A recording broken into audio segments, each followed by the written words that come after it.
We have media still showing up here.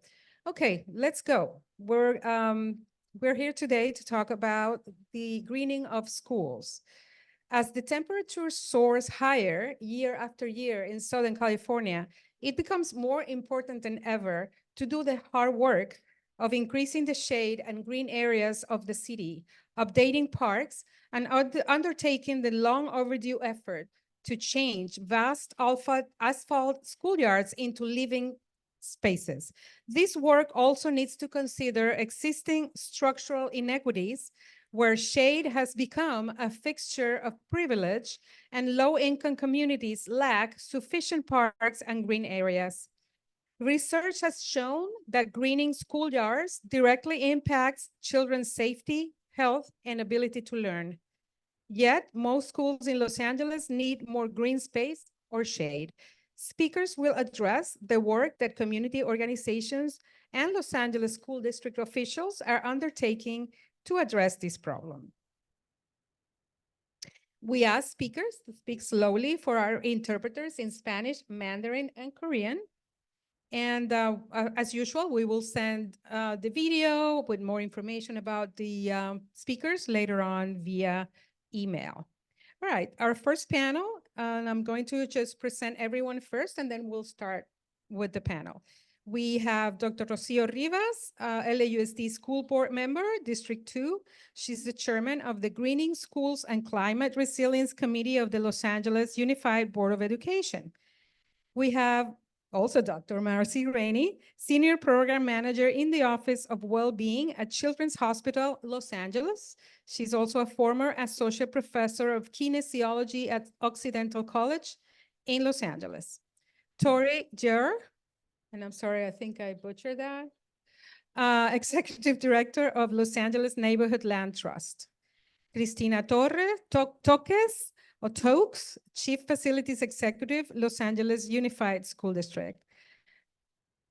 We also have Christos Crisilio, and we have Rosemary Reese, at 11th grade student at Brio College Prep in downtown Los Angeles and founder of Go Green at her school. Thank you, everyone, for joining. We're going to invite Marcy Rainey to talk to us about the research that she's been doing on this area. Thank you so much, Marcy. Hello, everyone. Thank you for Ethnic Media Services for inviting me to participate today. I'm going to dive right in. Experts recommend a 30% tree canopy coverage to mitigate the ever-rising increase in global temperatures. However, the California Schoolyard Tree Canopy Equity Study released by Green Schoolyards America shows that 2.6 million students across the state interact daily on schoolyards with less than 5% tree canopy coverage. To make matters worse, 356 schools in Los Angeles County are located within 500 feet of a freeway.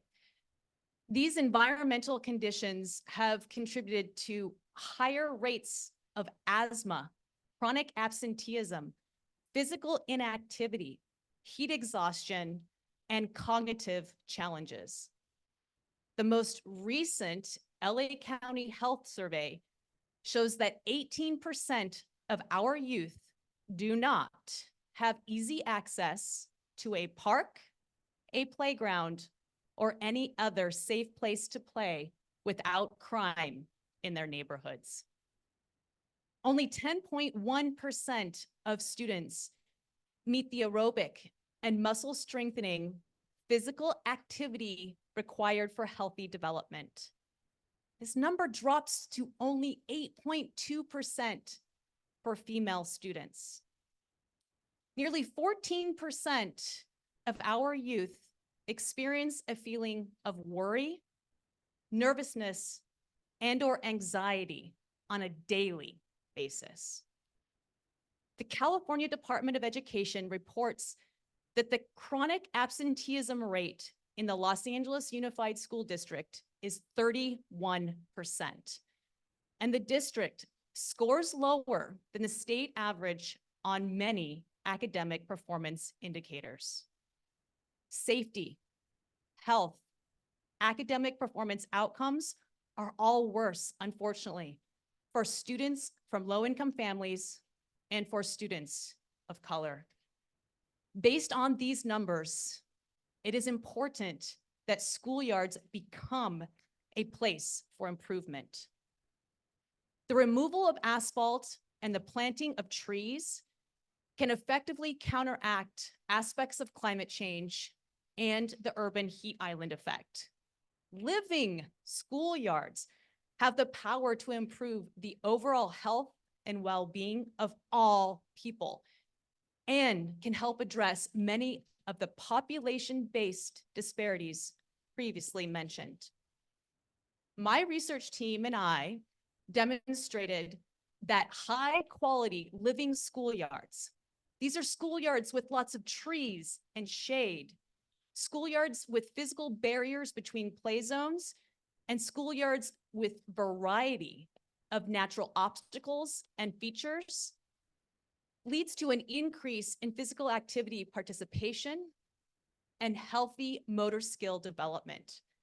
They also eliminate completely the activity disparities between girls and boys and help protect older students from becoming sedentary. Children who grow up in green neighborhoods and attend green schools, and children who are more active during the day have greater volumes of gray and white matter in their brain. This contributes to higher executive and cognitive function, helping with decision-making, emotional regulation, and learning.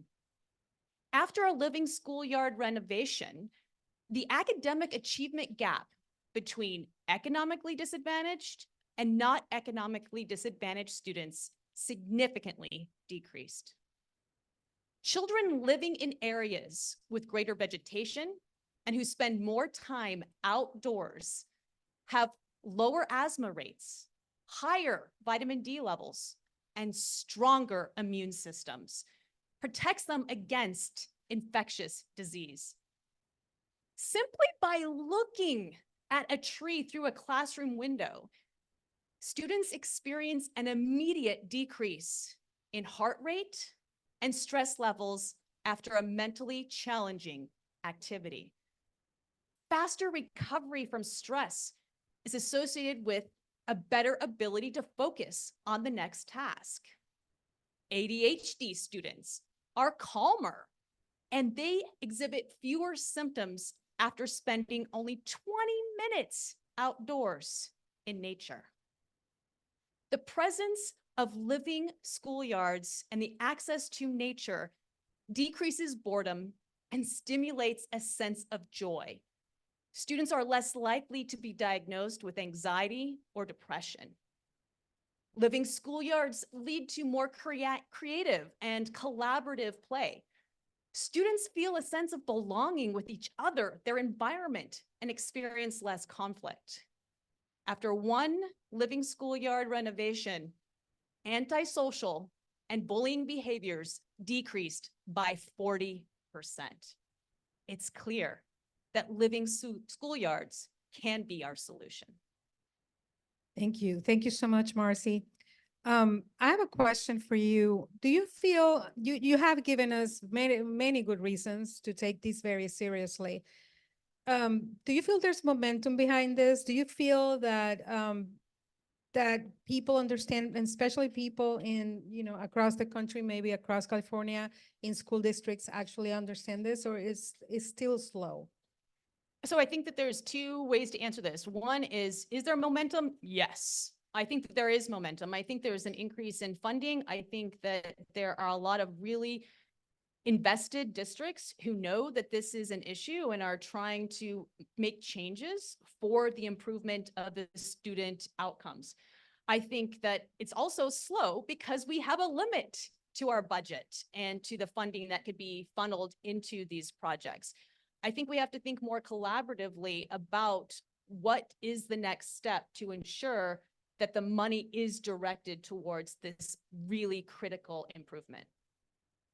Thank you, Marcy. Let's hear now from Dr. Rocio Rivas, who's LAUSD Los Angeles Unified School District Board Member of District 2. She's the chairman of the Greening Schools and Climate Resilience Committee of the Los Angeles Unified Board of Education. Dr. Rivas, thank you for being here and explain to us what this committee is doing. Yes, thank you for having me here today. I am the representative actually of this district right here where we are in Board District 2. And the reason this is the first time that the district has a committee focused solely on greening schools and making our school district more climate resilient. I'm very passionate of this effort. I was an LAUSD student, and I have strong recollections of playing in that asphalt and in the concrete, not having access to parks. And so now as a board member, I'm very passionate, just like all 7 of us on the board district, of transforming our schools, are making a difference in children's lives. As you heard just now by Dr. Rainey on the research that really elucidates why we need to transform our schools.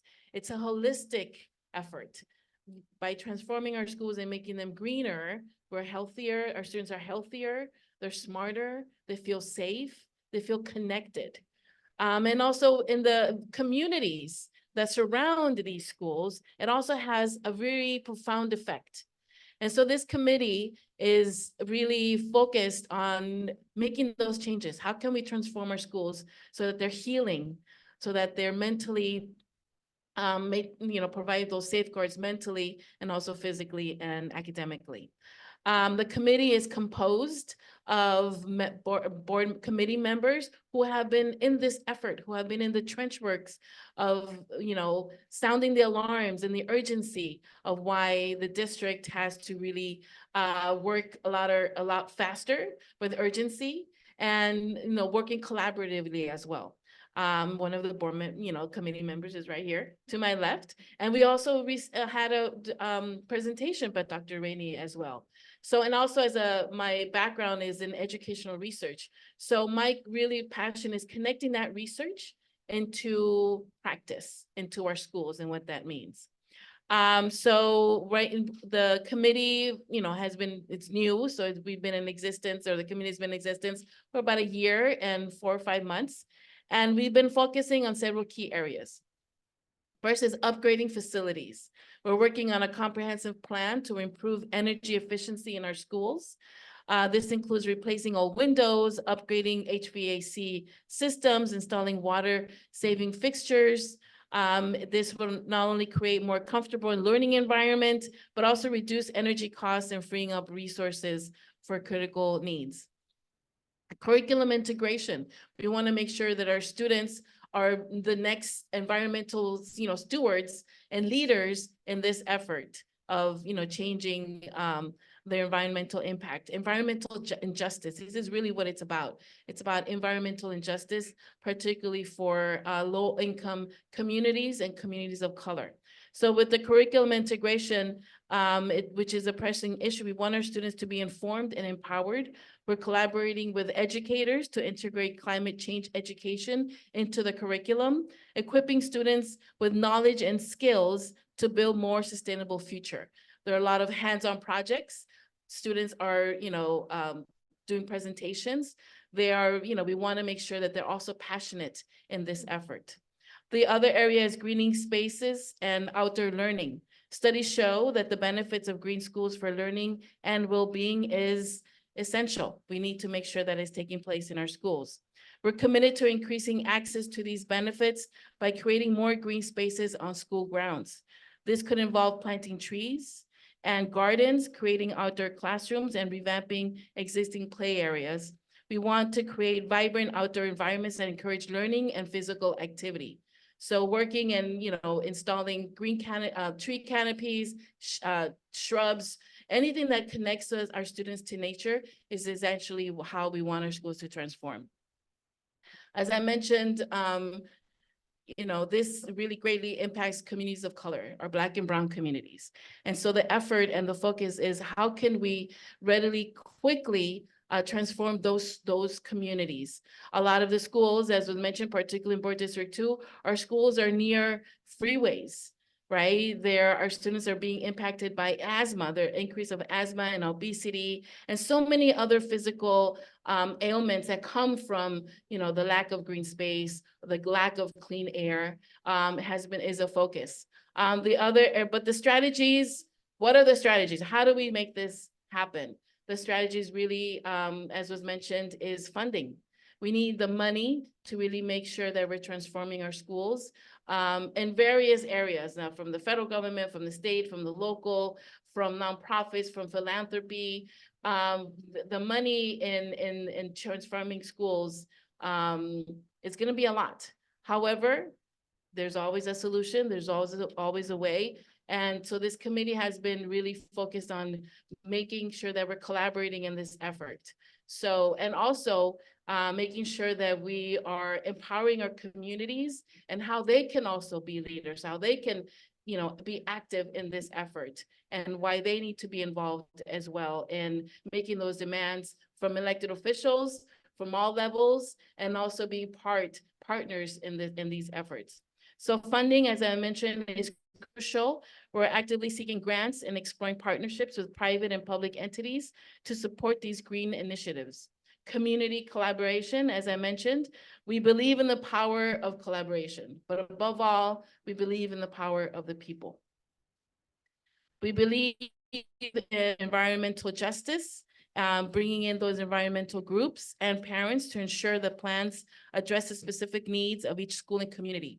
So making sure that the parents in the community are part of, the proposals or the design of their schools. What do they want to see? How is this gonna, make our schools, transformative, friendly, and healing? And also, how do you want your schools to look like? So creating that vision from the community is essential, because, it's just a collaboration. It's not something that has been done for them, but we're doing it as us, as a community. Equity focus. Equity is central to our work. We're conducting needs assessments to identify schools that require the most support and prioritize green initiatives in underserved communities. So overall, the Greening Schools and Climate Resiliency Committee is committed to creating a future where all LAUSD students are learning in healthy, sustainable environments. And we're excited to work with the community to turn these plans into reality for every student, especially those in low-income communities of color. Thank you so much, Dr. Rivas. I was just in Northern California and I visited the Edible Schoolyard. I don't know if you're familiar with it. Alice Waters, the famous chef, it's a private effort in a school, and they have made the program part of their curriculum. So the children, the students are they're gardeners. They cook from what they do, what they create by gardening. Can the students have an active participation in this? Can this be some kind of curriculum item?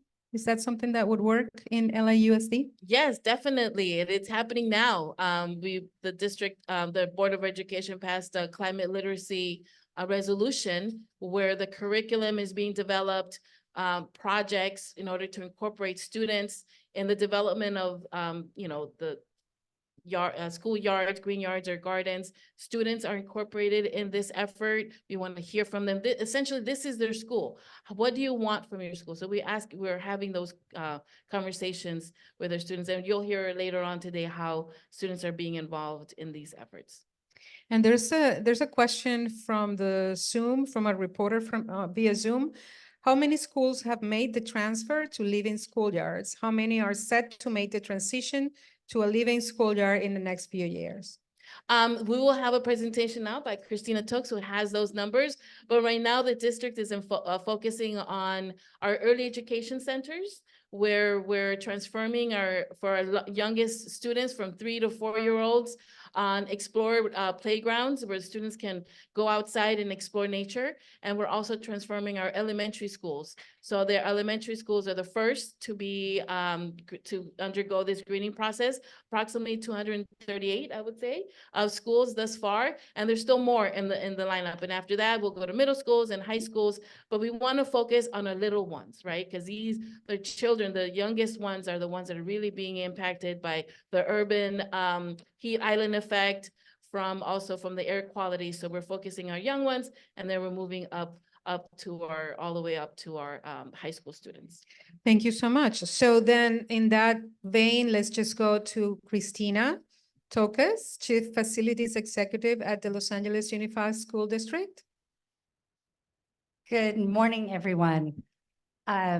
It's a pleasure to talk to you today about all of the wonderful work that the district is doing to take on these very important issues that are not just for the benefit of sustainability and climate change, but as Dr. Rainey really specified, impacts children's ability to learn, has a direct correlation with their educational outcomes. And that's really the most important driver for LAUSD, is doing what's best for our kids.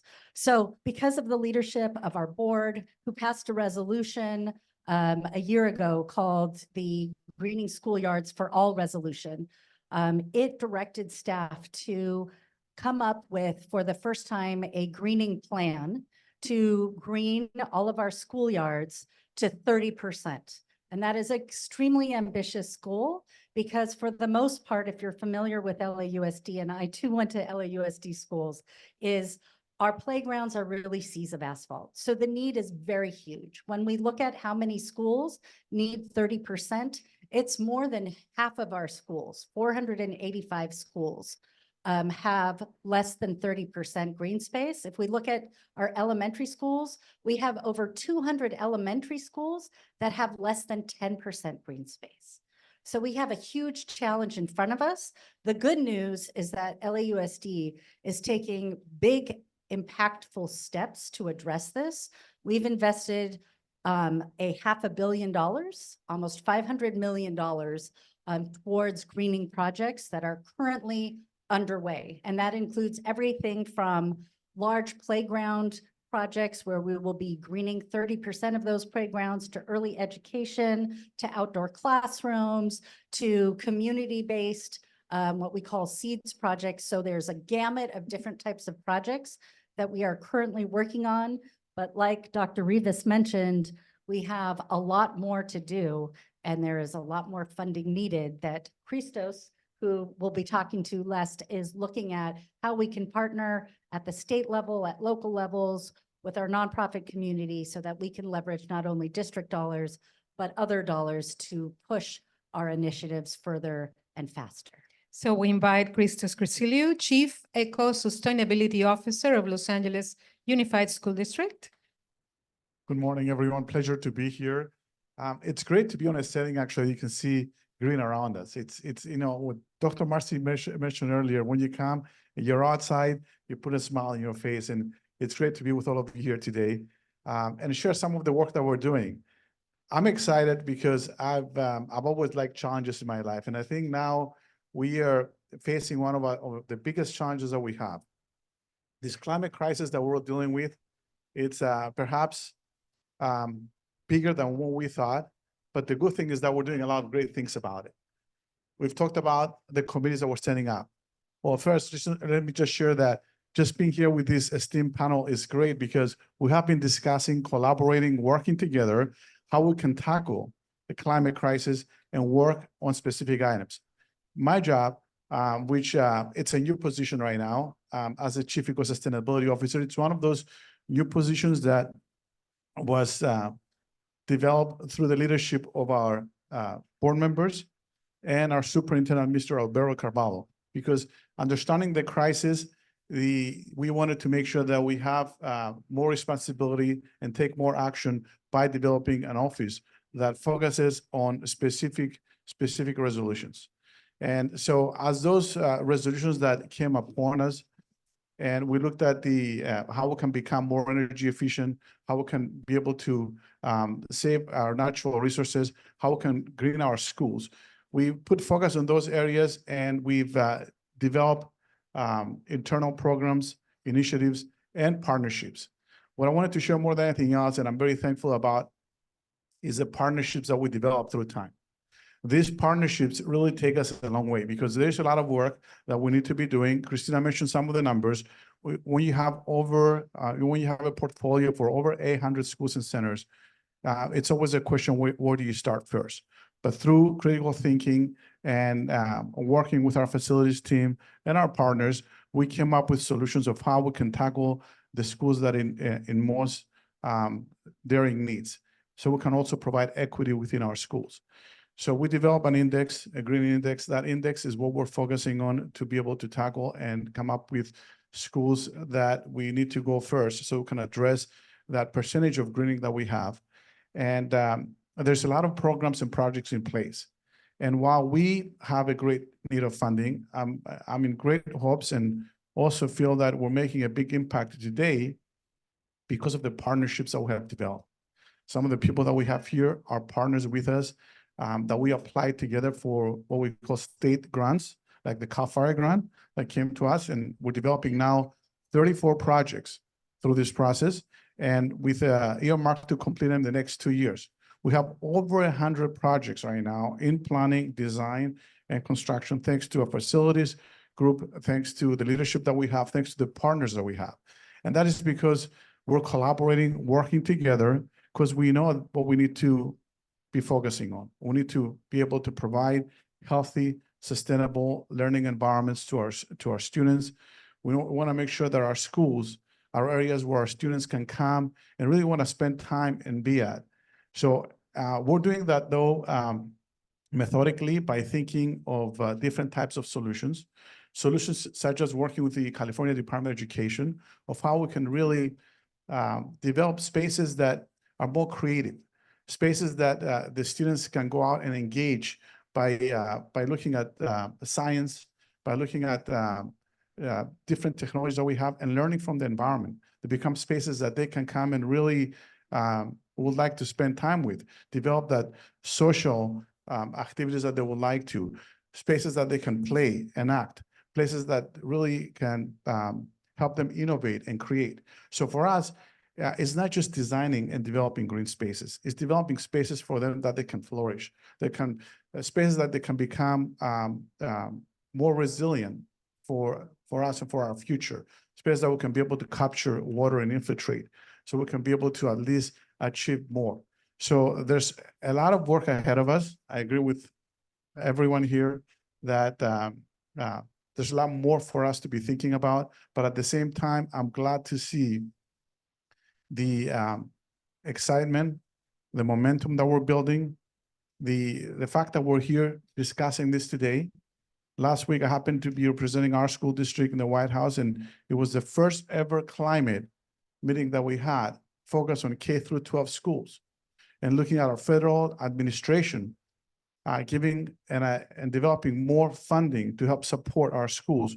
We're very thankful for that, because I think through that leadership and the leadership that we've have internally, we can achieve more, with the hope that 2035, which is not far, we'll be able to hopefully to achieve the 30% or get close to that 30% to provide better spaces for our students.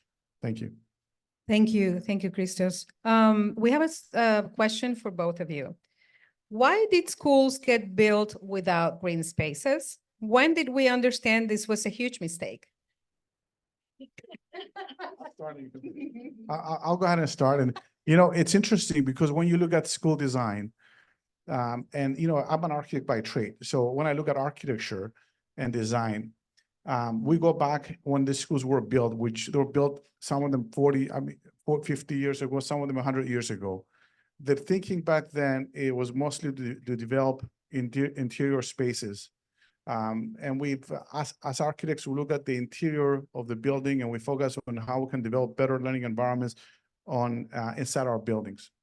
We didn't focus as much as on the outside of the buildings, and we kind of let it to be to provide spaces that comply with certain requirements, certain physical education requirements, which at the time it was to provide, I hate to say this, asphalted places with playground markings, so you can denote spaces for them to learn and play.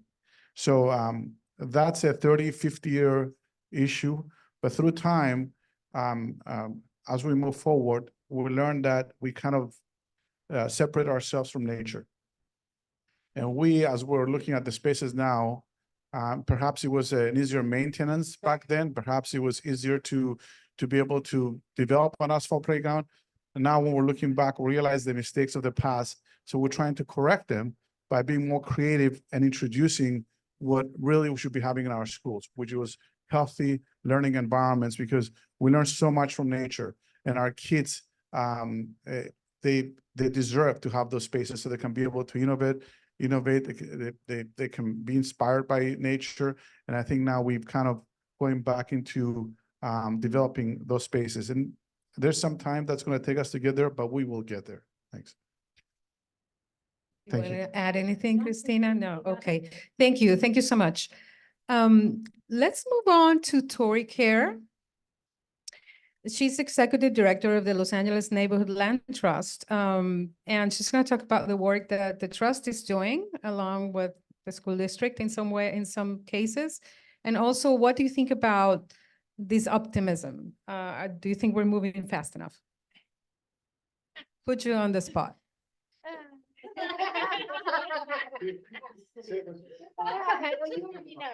Hi, good morning, everyone. I'm Tori Chair. I'm the Executive Director of the Los Angeles Neighborhood Land Trust. Thank you so much for having us here this morning. The LA Neighborhood Land Trust, we're a 20-year-old nonprofit based here in LA. We were formed to address park inequities and make sure that everyone has equitable access to parks and open space and greening across Los Angeles. We prioritize our work in low-income communities of color. We plan, design, and build parks. We also focus on green schoolyards. And we do a lot of advocacy to make sure that there's policies and funding in place to support this work. I'm going to talk about a coalition that we formed about 5 years ago, focused on school greening, and then I'm going to talk about our and the coalition's priorities for greening within the district. And I have to say that we are among partners up here. We work frequently with everyone here and just appreciate this opportunity. So the Living Schoolyards Coalition is a coalition of kind of many partners that are doing greening work, school specific or beyond throughout Los Angeles. It's partners that have in some way in their history kind of prioritized school greening, and it could be on a research perspective, it could be on an actual construction of school greening projects, it could be on programming and advocacy. It's kind of across the board. We formed this coalition together with other nonprofits, including the Trust for Public Land, about 5 years ago, to get everyone who cares about greening in the same space together. This is not a new conversation, and I would say that some of us are newer to it, but it has been happening for, I don't know, 2 decades, 20 years probably. We've been talking about greening schools. And many of these partners in the coalition had had many attempts to green schools in LAUSD and other school districts and had struggled to get kind of the right kind of set of circumstances in place, the right policies, the right support to actually make these projects happen. I have to say there has been a lot of work since the coalition started, and the district is really showing up as an eager partner, which we are deeply appreciative of. The coalition itself has 2 priorities, policy priorities that we are focused on. One is opening campuses to communities. We believe that, and as a park equity nonprofit, and I think many partners believe this, that as we look at urban Los Angeles, there's, as Marcy pointed out so well, there's significant park inequities. There's inequities in access to green space across the city and across the county. If we look at access to green space, it is difficult. It's difficult to find new vacant lots to build parks. But there are school campuses within walking distance of everyone in the county. And so as we think about reversing park inequities, school campuses become a critical space for that work. So we think about opening school campuses. Right now, the majority of school campuses across the county are locked after hours. So how can we get these schools open easily and accessible and usable to communities? They don't necessarily have to be green to be open. They can just be a place where kids can learn how to ride a bicycle or shoot a basketball or just run around. Many of the children that we are kind of working to make sure are served by green space, live in apartments, live in dense communities, don't have even a small patch of space to run around that is safe for them. So school campuses can become that. There's a number of policies that kind of need to become in place, kind of to make sure that it's a smooth and streamlined process to opening schools to communities. The city and the district are in active conversations around it. And we are hopeful that something will happen soon. The other policy priority that we're focused on is a consistent path to greening and consistent greening standards. So what we would like to see is that there is kind of a standardized approach to greening that really ultimately addresses many of the kind of needs that Marcy identified around greening. Some of those include, and again, as we think about kind of standardizing greening, we just want to make sure that, again, one school doesn't end up with one or a couple trees, and then another school ends up with, you know, a bioswale and all these beautiful trees like what we have here. We want to make sure that it's consistent across the board. So some of these are related to what we would call design guidelines. So they are actual structure that is put in place that dictates certain percentages of greening, of soft space, what types of materials could be used that ultimately make sure that campuses are greened in a way that is high quality, lasting, and also kind of in a way that reflects the research. And it means that it's natural surfaces. It's not asphalt and resilient rubber surfacing or shade from artificial, not artificial, but shade from kind of canopies, but actually shade from trees. Really quickly, and I'm happy to share more information kind of after this, but really quickly, minimum of 30% of the usable space on the campus should be greened. So we're not talking about the area in front of the office. We're talking about the play yard, the area where the children are playing. This does not include sports fields. Sports fields are separate. They're typically AstroTurf or some kind of synthetic material. We are talking about the play yard. We're talking about shade by trees. Ideally, we'd love to see a minimum of 50% of the usable play space shaded by trees to help cool any asphalt that's there and cool the rest of the space. We'd also like to see overall soft and natural spaces, bark mulch, sand, anything, decomposed granite, anything that is not asphalt or resilient surfacing. So we are the Living Schoolyards Coalition working right now and have shared our priorities with the district. We're working with Christos's team to think about how can we get these design guidelines implemented kind of and also adopted as kind of, you know, the go-to and really, I think, set standards across the board. And I think I'm over time. I saw you looking at your watch. No, you're good. No, I Okay. was just looking to see. Can I just add one more thing then? Yes. Okay, really quick. The other thing I would just say, in addition to all of the amazing benefits for learning and playing and social emotional growth, by building in California native plants, stormwater capture, large shade trees, we're adding in all sorts of other multi-benefits that will also benefit the larger kind of Los Angeles region as we think about a changing climate. So habitat, stormwater capture, cooling. There's a school on the edge of downtown, Esperanza Elementary School. We are partnering with them to green that school. That principal put in a 30 by 50 habitat patch. That's it. That's it. That's the rest of the school is asphalt. We're going to change that soon. But that habitat patch brings in all sorts of pollinators and bird species. It is actually a hotspot for habitat across MacArthur Park, Westlake, Pico Union. And I think it's a great example of how it doesn't take that much space and we can actually make a big change. So I will stop there. Okay, so I'm just going to introduce our last panelist, and the reason she's last is not because she's least, but because she's the more important one. She's the future, she's a student, and she's working on this issue. And her generation and further generations, younger ones, are the ones that are going to bear the fruit or suffer the consequences of not doing this. So Rosemary Ruiz, she's an 11th grade student at Brio College Prep in downtown Los Angeles, and she's the founder of a program at her school called Go Green. Rosemary, explain to us how you started doing this work and what are you doing? First off, thank you for inviting me here. I started Go Green as a sort of like my method of making some sort of impact about like the deeper issue of what this is around school greening, which is climate change. And it is one of the most pressing issues of my generation specifically because w- we are the ones that are gonna have to deal with the consequences of the lack of climate action by our government and older generations. So I wanted to sort of take take on some sort of initiative to give students an opportunity to make an impact on this issue. And um, in the club specifically, we've maintained a community garden for over 3 years.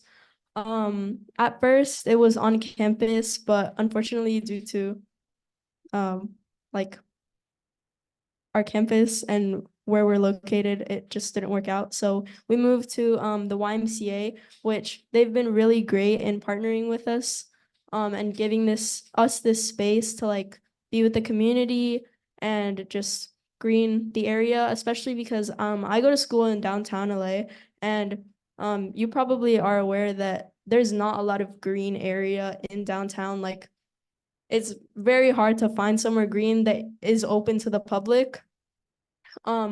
So we just wanted to sort of make that space for students to be able to go to and to be able to like we grow like vegetables and things and fruits. And so students are able to like take those things home once they're ready and just maintain this garden and learn about gardening.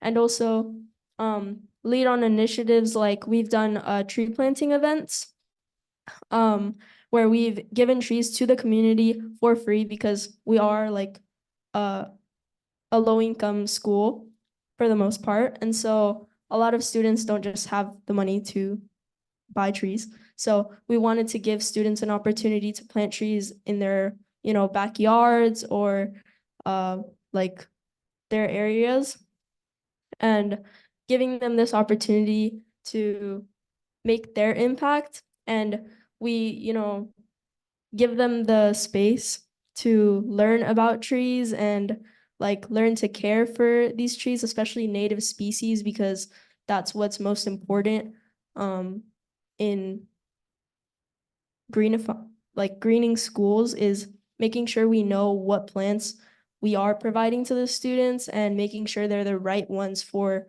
like specific locations.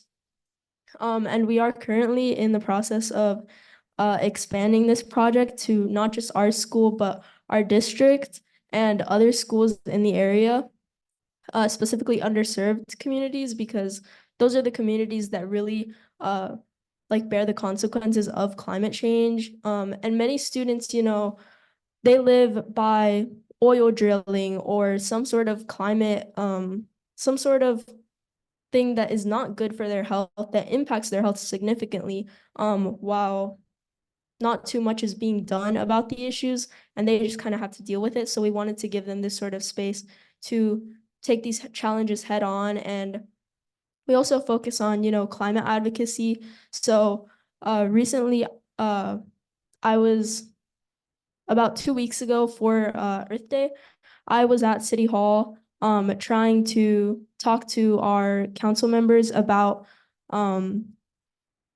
developing climate initiatives and giving them specific demands of what we need in our city, not only in our city, but in our country, because this is a pressing issue and we don't have time to just waste and celebrate, like it's good to celebrate these small wins, but we also have to look at the bigger picture, because as of right now, we only have about 5 years left to really like do something about climate change. So it's important that we actually do something and focus on the bigger issues like school greening and focusing on students because they're the future.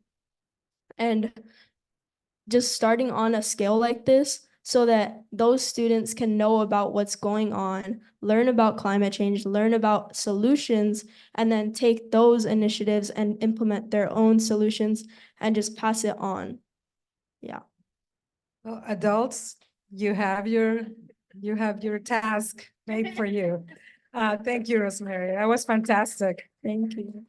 Rosemary, I want to ask you a question. What do you feel has been the impact on you and your fellow students of doing this work? And what do you feel will be the impact on students when they get trees in their campus? It's an educational experience, first of all, because, we are a school, we want to educate our students. And so by providing this space, we're giving them the opportunity to learn about like climate change and the solutions around it, which are like school greening. And the impact on students, like one of my friends, she received a tree and she's had it in her yard for about 2 years now. And she's actually started to like see like it's an olive tree. So she's actually started to see like the olives, and she also has another tree, an almond tree. And so that like she's starting to like get the fruit, I guess, from the trees. And so and we have a lot of other people at the school who have also received trees. And so they've all said it's been a really like cool experience to like be able to have this plant in their like yard or like community. And we also have several trees like on campus because it is in downtown and we did not previously have any trees. But as of right now, we have 5, which sounds small, but like considering our area and the space we have, it is a lot for us.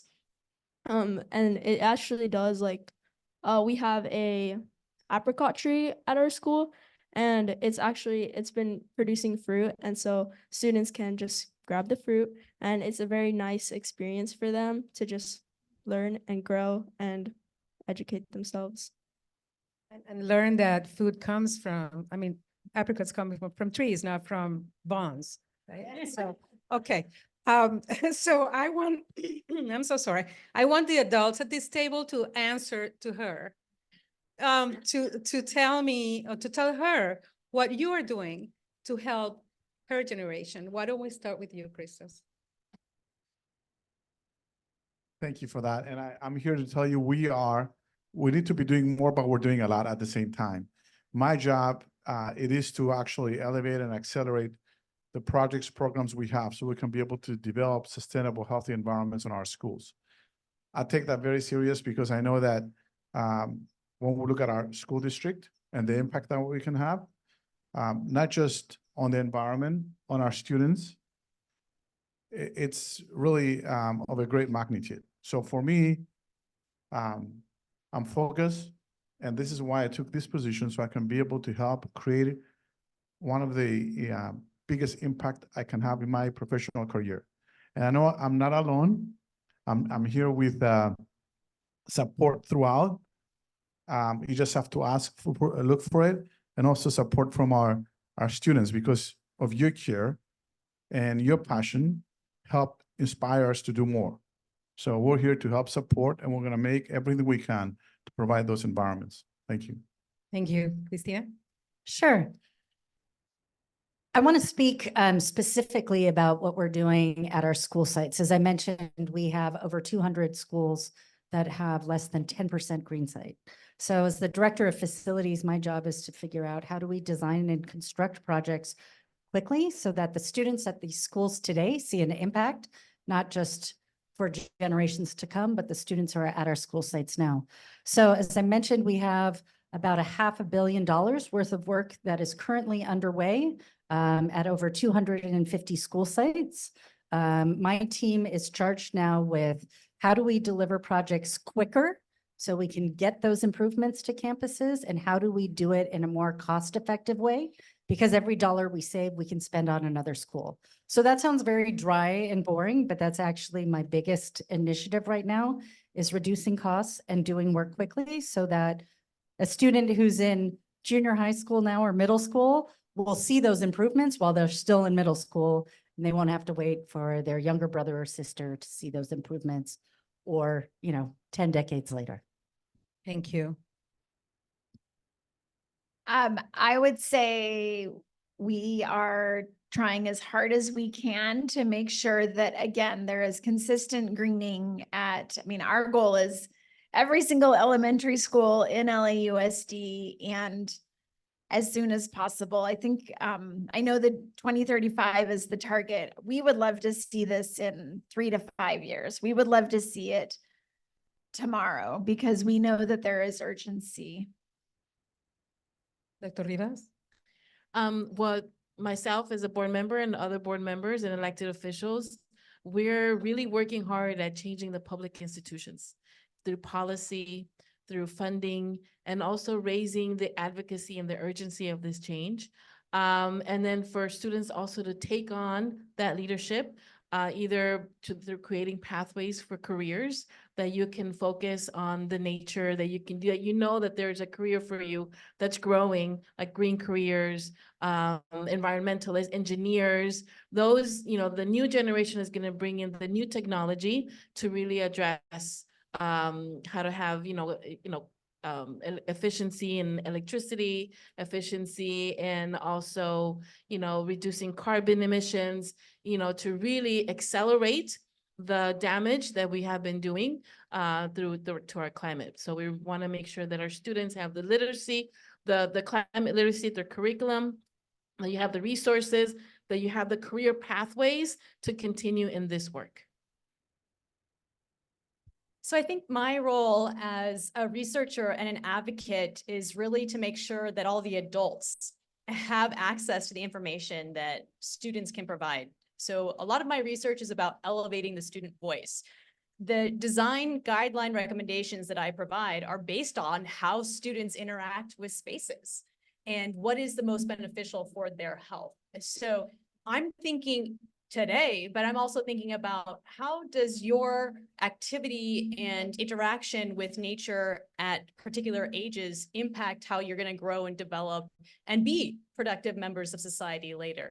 So in reality, all children instinctively know that they should have access to nature. So let's listen to the kids.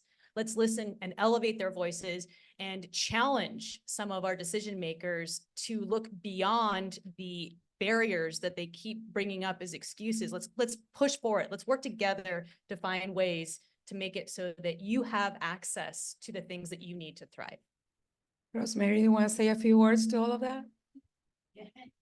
I think what you all are doing is really great work, and it shows that there are adults who are passionate about this and who are trying to make a difference for my generation. But I think it's also important to realize that we need more. And I know you guys are already doing a lot, kudos to you. But we need to working on local, state, and federal levels is the way to really combat this. And we really need on a federal level, we need just more being done because, things like the Green New Deal, we need that to happen because it just needs to happen. It's something that needs to be done in order to combat climate change. And, our current president, he said he supported it. Vice President said she supported it. Where is the action being done? Where are there, why are their words not becoming action? And that's what we really need to look into, because when you, as an elected official, when you say you're going to do something, you need to do it, because that's what is important. That's what is supposed to happen in a government, especially a democracy. So you need to listen to not only the voices of adults, but the voices of the youth, because we are going to be your constituents. We are going to be the people who are voting for you in the future. So you need to listen to us, not only people who are older. We really have nothing else to say after that. Thank you. Thank you so much, Rosemary. Thank you, everyone, for being in this panel. I think this interaction was just excellent. I loved it. We want to thank the Bezos Earth Fund, Greening American Cities Initiative, and Lens at UCLA for helping put together this event and this project we're working on with reporters, ethnic reporters in LA and across the country to cover this issue that is so essential. And it not just school greening, but also urban greening, which we will talk about in panel that's coming after this. But thank you to everyone on Zoom for being with us and to everyone who came here in person. Thank you so much. We'll have food. Thank you. All right.